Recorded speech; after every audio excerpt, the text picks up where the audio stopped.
အားလုံးပဲမင်္ဂလာပါဒီနေ့ဗီဒီယိုလေးထဲမှာအရင်ဗီဒီယိုမှာတော့ကျွန်တော်ဒီ linear ရဲ့ကျွန်တော် scroll လေးတွေရဲ့အကြောင်းကိုသင်ပေးသွားတယ်ပေါ့နော်ဆိုတော့ဒီနေ့မှာကျွန်တော်တို့ဒီ event တွေက code လေးတွေနဲ့ပါတွဲဆက်ပြီးတော့အလုပ်ခိုင်းတာလေးစပြီးတော့လုပ်ကြည့်မယ်ပေါ့နော် Okay အဲ့တော့ကျွန်တော်ဒီက scroll တွေပါအကုန်လုံးကိုဖျက်ပစ်လိုက်ပါမယ် Okay ဖျက်ပြီးသွားပြီဆိုလို့ရှိရင်ဒီထဲမှာကျွန်တော် linear ပွီတစ်ခုဆွဲပြီးတော့ထည့်လိုက်မယ်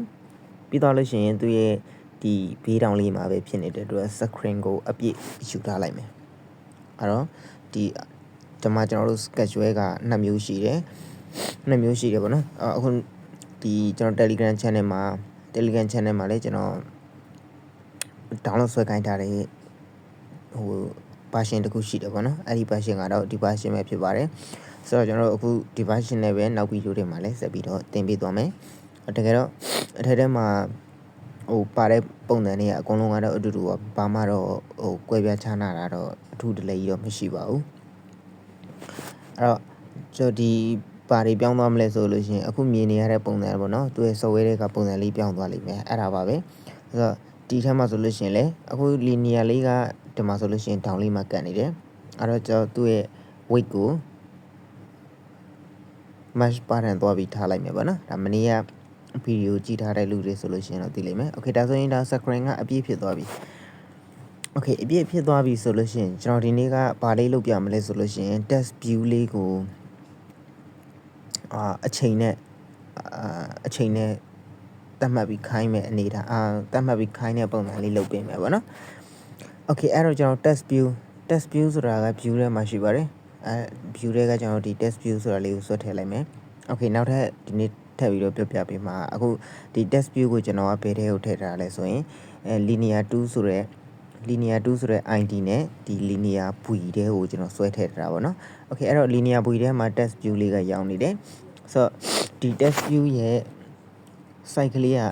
သေးနေတယ်ပေါ့နော်သေးနေလို့ရှိရင်ဒီအောက်ကအတန်ထဲမှာတော့ကျွန်တော် test site ဆိုတာလေးရှိပါတယ်အဲ့ဒီ test site မှာကျွန်တော်မိတ်ဆွေကဘယ်လောက်ထားခြင်းလဲ16ထားမလား18ထားမလားကြိုက်သလိုထားလို့ရတယ်နောက်ပြီးတော့လို့ရှိရင်ဒီ test ကစာသားလေးရသေးနေလို့ရှိရင်ဒီမှာ test time ဆိုတာလေးရှိတယ်အဲ့ဒီအထဲမှာကျွန်တော်တို့စာသားလေးကိုနည်းနည်းလေးထူအောင်လုပ်မယ်ဆိုလို့ရှိရင်လည်းရတယ်ပါနော် Okay အမှ post ပါတယ်ပြီးတော့လို့ရှိရင်ကျွန်တော်စာသားလေးကိုတစ်စောင်းလေးစောင့်နေတာတော့ပါတယ်အဲ့လိုမျိုးလေးတွေလည်းရတယ်ပါနော် Okay အဲ့တော့ကျွန်တော်ဒီစာသားလေးကိုနည်းနည်းလေးမြင်အောင်ထူထူလေးထားလိုက်မယ်ပြီးရင်ဒီရဲ့စာသားကိုကျွန်တော်တို့ test view ဆိုတဲ့စာသားကိုပြင်ကျင်နေဆိုလို့ရှိရင်ဒီမှာ test ဆိုတာလေးရှိပါတယ်အဲ့တော့ပြင်ကျင်တဲ့ test view ကိုနှိပ်လိုက်လို့ရှိရင်အောက်ကအတန်းလေးပေါ်လာမယ်အဲ့ဒီထဲက test ဆိုတဲ့အထက်လေးကိုဝင်မယ်ဝင်ပြီးသွားလို့ရှိရင်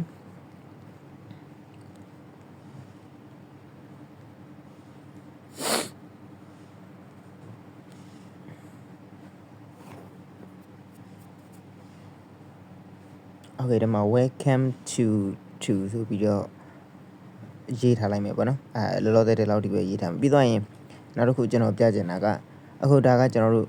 linear ပွီအတွင်းထဲမှာထည့်ထားတဲ့ဟာတွေကိုအခု linear ပွီအနေနဲ့ကျွန်တော်သူ့ရဲ့ဘယ်လိုပြောမလဲဘယ်ဘက်တောင်းမှာအခုဘယ်ဘက်အပေါ်တောင်းမှာရှိတယ်ပေါ့နော်အဲ့ကောင်ကိုကျွန်တော်တို့ကညာဘက်တောင်းကိုပို့ချင်တယ်ဆိုလို့ရှိရင်လည်းရပါတယ်အဲ့တော့ကျွန်တော် linear ပွီလေးကိုနှိပ်မယ်ပြီးရင်ကျွန်တော်တို့အောက်မှာ gravity ဆိုတာလေးရှိတယ်အဲ့ဒီ gravity ထဲမှာကျွန်တော်တို့ right ကိုထားမယ်ဆိုလို့ရှိရင်ညာဘက်ကိုရောက်သွားမယ် Okay right ကိုဖြုတ်ပြီးတော့ကျွန်တော်တို့ toss မှာထားမယ်ဆိုလို့ရှိရင်တော့ဒါပုံစံပြောင်းမှာမဟုတ်ဘာလို့လဲဆိုတော့အခုတိုင်းလေစာသားက top မှာရှိနေတာပေါ့နော် Okay ပြီးတော့လို့ရှိရင် center horizontal ဆိုတာဒီကျွန်တော်တို့ဒီလိုမျိုးဘေးတိုင်းအနေထားရဲ့ခက်လဲမှာရှိမယ်ပေါ့နော်အဲ့တော့အပေါ်ရဲ့ခက်လဲဘက်မှာရောက်နေလိမ့်မယ်ပြီးတော့လို့ရှိရင်ကျွန်တော်တို့ center horizontal ကိုပိတ်ပြီးတော့ center vertical ဆိုတာကဒီအထက်အောက်အနေထား vertical ကအထက်အောက်လို့ကျွန်တော်ပြောခဲ့ပြီးသွားပြီပေါ့နော်ပြောသွားပြီဆိုတော့ vertical အထက်အောက်ကခက်လဲတက်မှာရှိလိမ့်မယ် Okay အဲ့တော့ center vertical ထားကြည့်လိုက်မယ် Okay ဒါဆိုလို့ရှိရင် center horizontal center vertical နှစ်ခုပေါင်းထားမယ်ဆိုလို့ရှိရင်ဘယ်ရောက်မလဲလုံးဝခလေးကောင်တက်ရောက်သွားမယ်ပေါ့နော် Okay အဲ့တော့သူ့ရဲ့သဘောတရားကဒီအထက်ကအတန်းရဲ့သူ့ရဲ့ခလေးဆိုတော့သူ့ရဲ့ခလေးတက်ရဒီလောက်သူ့ရဲ့ခလေးတက်ရဒီလောက်အဲ့တော့လုံးဝကျွန်တော်ရဲ့ test view လေးကခလေးကောင်တက်မှာလာပြီးပေါ်တယ်ပေါ့နော် Okay ဒါကတော့ ကျွန်တော်ပို့ပြီးတော့နားလဲအောင်လို့အခုလိုမျိုးကျွန်တော်အစားဆုံးရှင်းပြပေးခြင်းဖြစ်ပါတယ်ဆိုတော့ဒါ test view ကျွန်တော်ကဒီနေ့ time မှာအချိန်နဲ့ကန့်သက်ပြီးခိုင်းမယ်လို့ပြောတယ်အချိန်နဲ့ကန့်သက်ပြီးခိုင်းမယ်ဆိုလို့ရှိရင်သူ့ကိုအလုပ်ခိုင်းမှုအတွက်ကြတော့ event ကနေပြီးခိုင်းတယ် event နဲ့မှာဆိုလို့ရှိရင်ဒီမှာကျွန်တော်တို့ပြီးနာမှာ activity ပါမယ် view ပါမယ် component ပါမယ် drawer တို့ move လို့ရှိမယ်ပေါ့နော် okay အဲ့ဒီအထဲမှာကျွန်တော်တို့အပေါ်ဆုံးက activity ရဲ့ဘေးနာက on create ဆိုတာလေးရှိပါတယ်ဒီ on create ဆိုတဲ့ဟာကကျွန်တော်တို့ application တွေကိုစဝင်တာဥပမာဆိုလို့ရှိရင်ဒီ application တွေကိုစဝင်တဲ့အချိန်မှာဒီ on create ဆိုတဲ့အထက်အကောင်လေးကပထမဆုံးအလုပ်လုပ်တယ်သူကတော့ main function ပေါ့နော်သူကအရင်ဆုံးစပြီးတော့အလုပ်လုပ်တယ်သူကအလုပ်လုပ်ပြီးတော့မှနောက်ဆင်းတွေကိုခိုင်းရရှင်ဆက်ခိုင်းတယ်ခိုင်းရမရှိရင်ရက်ထားလိုက်တယ်ပေါ့နော် okay အဲ့ဒါဆိုလို့ရှိရင်ကျွန်တော်တို့အခုဒီ on create ထဲကိုဝင်မယ်ဝင်ပြီးတော့လို့ရှိရင်ကျွန်တော်တို့က timer အချိန်နဲ့ပေါ့နော်အချိန်နဲ့ဒီကန့်သက်ပြီးတော့ခိုင်းမှာဖြစ်တဲ့အတွက်ဒီထဲမှာတခုတည်းတင်မလုံတော့ဘူးမလုံတော့ကျွန်တော်တို့အရင်နေ့ကပြောခဲ့တဲ့အတိုင်း component ထဲကနေအကူအညီသွားယူမယ်ဆိုတော့ component တခုသွားပြီးတော့ add လုပ်ပါမယ်ပေါ့နော်အကူအညီယူရဲဆိုတာထက်တကယ်တော့ဒီ component တွေနဲ့ချိတ်ဆက်ပြီးတော့ application တခုကဖန်တီးရတာဒီ background တွေခိုင်းရတာပေါ့နော် okay အဲ့တော့ကျွန်တော်ဒီ plus button လေးကိုနှိပ်လိုက်မယ်ဒီထဲမှာကျွန်တော်တို့အချိန်နဲ့ပတ်သက်တာဆိုလို့ရှိရင် timer ဆိုတာလေးရှိပါတယ်ဆိုတော့ဒီ timer component ကလေးကို timer component ကလေးကိုအပ်လိုက်မယ် okay ပြီးသွားလို့ရှိရင်ဒီမှာနာမည်စိတ်ကြိုက်ပေးလို့ရပါတယ် tm လို့ပဲအလွယ်လေးပေးလိုက်မယ်ပေါ့နော် okay အဲ့တော့ဒါဆိုရင်ကျွန်တော် on create ထဲကိုပြန်ပြီးတော့ဝင်လိုက်မယ်ဝင်ပြီးသွားလို့ရှိရင်ဒီ on create ထဲမှာကျတော့ကျွန်တော်တို့က block တွေဆက်ပြီးတော့လုပ်ကြမှာအဲ့တော့သူလိုအပ်တဲ့ flow လေးတွေကဒီအောက်က FAV ခလုတ်ကလေးဒီအဝိုင်းခလုတ်ကလေးထဲမှာပဲရှိတယ် okay ဒီထဲမှာဆိုရင်အရင် flow တွေကတော့များတယ်ဒါပေမဲ့ဒါတွေကိုလောလောဆယ်ကောင်းနဲ့မထားနဲ့ပေါ့နော်ကျွန်တော်တို့အဓိကသုံးကျင်တာဒီ view ရယ်ပြီးတော့လို့ရှိရင် component ကနှစ်ခုပေါ့နော် okay အဲ့တော့ကျွန်တော်တို့ view တွေကိုတစ်ချက်ဝင်ကြည့်လိုက်မယ်ဘာတွေရှိမလဲဒီထဲမှာဆိုရင်ကျွန်တော်တို့ test view အပ်ထားတဲ့အတွက်ကျွန်တော်တို့ကအခုလက်ရှိသုံးပါစီ test view နဲ့ပတ်သက်တဲ့ flow လေးတွေကိုပဲယူပြီးသုံးမယ်ဆိုတော့ဒီမှာ test view နဲ့ပတ်သက်တဲ့ flow လေးတွေပေါ့နော် okay ဒီမှာဆိုရင် test view set test စောကဒီကောင်လေးကိုဒီတိုင်းလေးပဲကျွန်တော်ထားခဲ့လိုက်မယ်ပေါ့နော် okay ဒီမှာဆိုလို့ရှိရင်ကျွန်တော်ကဒီမှာ welcome to ဆိုပြီးတော့ရေးထားတယ် welcome to ဆိုပြီးတော့ရေးထားတယ်ဒီကောင်လေးရဲ့ဒီ flow လေးရဲ့သဘောတရားကိုကျွန်တော်ရှင်းပြမယ်ဆိုတော့ဒီကောင်လေးကိုကျွန်တော်ဖြတ်ထုတ်ပလိုက်မယ်ဖြတ်ထုတ်ပြီးတော့ဒီ application လေးကိုကျွန်တော်sorry run လိုက်မယ်ပေါ့နော်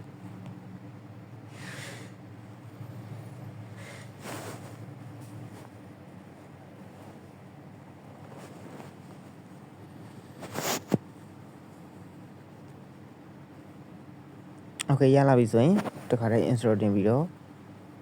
တခါတည်းပဲကျွန်တော်ဖွင့်ကြည့်လိုက်ပါမယ် okay ဒီမှာဆိုရင်ကျွန်တော်တို့ခလဲကောင်မှာ welcome to ဆိုတဲ့စာလေးတော့ပေါ်လာပြီဆိုတော့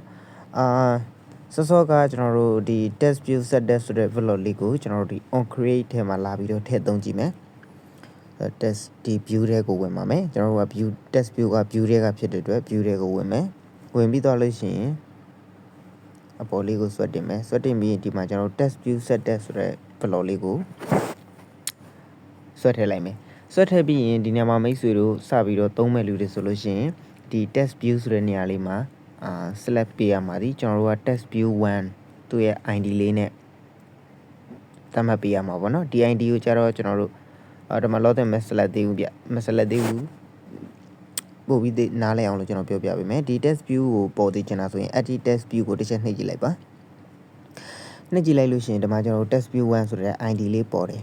ဆိုတော့အဲ့ဒီအချိန်မှာကျွန်တော်နောက်ထပ် test view တစ်ခုထပ်ထည့်လိုက်မယ် okay ဒါဆိုရင်ဒီ test view လေးကိုလောသေးတယ်မှာ select ထားတယ်ဒါသူ့ရဲ့ ID ဒီ test view 2ဖြစ်တယ်ဆိုတော့အဲ့တော့ကျွန်တော်ဒီ on create ထဲကိုတစ်ချက်ပြန်ဝင်ပြီးတော့ဒီမှာကျွန်တော်တို့နှိပ်ကြည့်လိုက်မယ်ဒီမှာဆိုရင် test view 1ရဲ့ test view 2ရဲ့နှစ်ခုပေါ်တယ်ကျွန်တော်ကဒီ test view 1မှာပါစာပေါ်ခြင်းလဲအစာပေါ်ခြင်းလားဆိုတော့ဒီ test view 1ကိုရွေးမယ်တကယ်လို့မိတ်ဆွေက test view 2မှာပေါ်သေးခြင်းလဲဆိုရင် test view 2ကိုရွေးပါဒီညမှာအဓိကကတော့သူက ID နဲ့ချိတ်ဆက်ပြီးသွားတာဖြစ်တယ် test view 1ရဲ့ test view 2ဆိုတဲ့ ID လေးရဲ့ဒီညမှာမိတ်ဆွေက test view 2မဟုတ်ဘဲနဲ့အခြားနာမည်တစ်ခုကိုပြောင်းထားမယ်ဆိုလို့ရှိရင်လဲကျွန်တော်အခြားနာမည်လာပေါ်ပေးပါတယ် ဆိုတော့ဒီ test view ရဲ့ ID ကိုပြောင်းဖို့အတွက်ဒီအောက်ကအတန်းလေးရဲ့နောက်ဆုံးမှာ ID ဆိုတာလေးရှိပါတယ် okay အဲ့တော့ကျွန်တော်တို့ show test ဆိုပြီးတော့ okay show test ဆိုပြီးတော့ကျွန်တော် ID ပေးလိုက်မယ်ဒါဆိုရင်ဒီမှာတစ်ခါလေးလာပြီး show test ဆိုပြီးပြောင်းသွားတယ်ပေါ့နော် okay အဲ့ဒါဆိုရင်ကျွန်တော် event တွေကိုတစ်ချက်ဝင်ကြည့်ပါမယ် okay ထဲမှာဆိုလို့ရှိရင်လည်းကျွန်တော်ဒီကောင်လေးကိုတစ်ချက်နှိပ်ကြည့်မယ်ဒါဆိုရင်ကျွန်တော်တို့ရှေ့ source ID က test view 1ကနေပြီး show test ဆိုပြီးပြောင်းသွားပြီ okay အခုကျွန်တော်ကဒီ show test ဆိုတဲ့စာလေးမှာပေါ်စီချင်တာဖြစ်တဲ့အတွက် show test ဆိုတဲ့စာလေးကိုရေးပါမယ်ဒီထဲမှာကျွန်တော်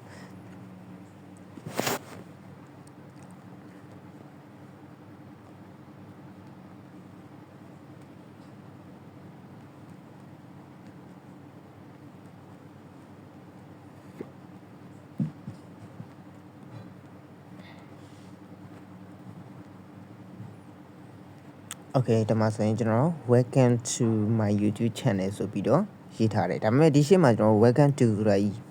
ရေးထားတယ်ပေါ့နော်ဒါပေမဲ့ကျွန်တော်ဘယ်စာလာပြီးတော့ပေါ်မလဲဆိုတာကိုသိအောင် run ပြီးတော့ကြည့်လိုက်ပါမယ်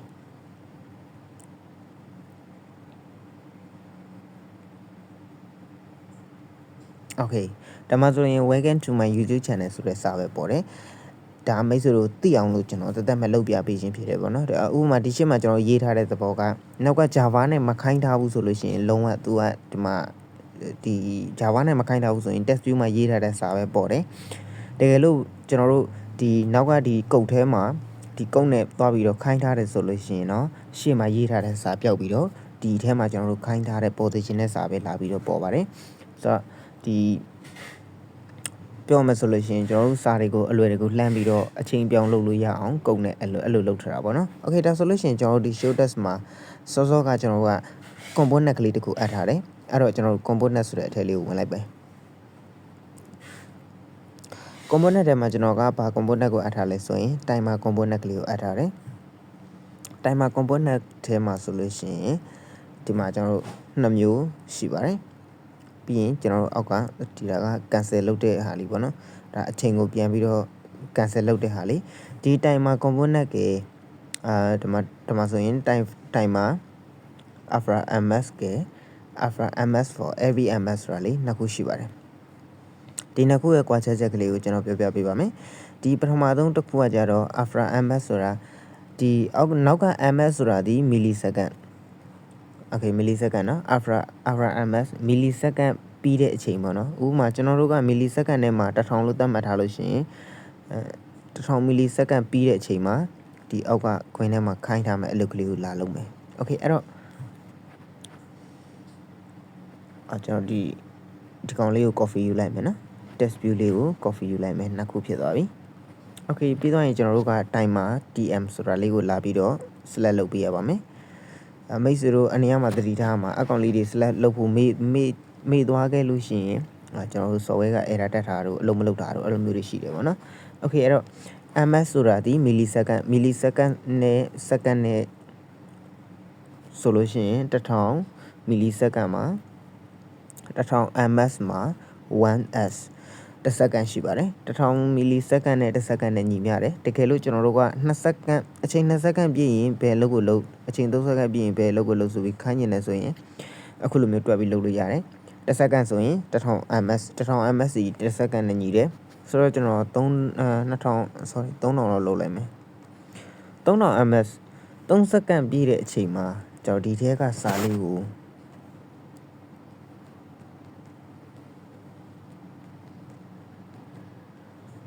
have a nice day ဆိုပြီးတော့ကျွန်တော်ပြောင်းခိုင်းလိုက်မယ် okay အဲ့တော့ဒီအောက်ကမဆက်ထားတဲ့ block တွေထွက်လိုက်လို့ရှိရင်သူကသူ auto ပြောက်သွားလိမ့်မယ်နော်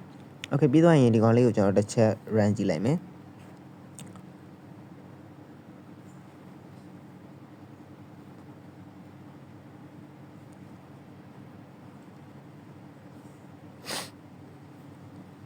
okay welcome to my YouTube channel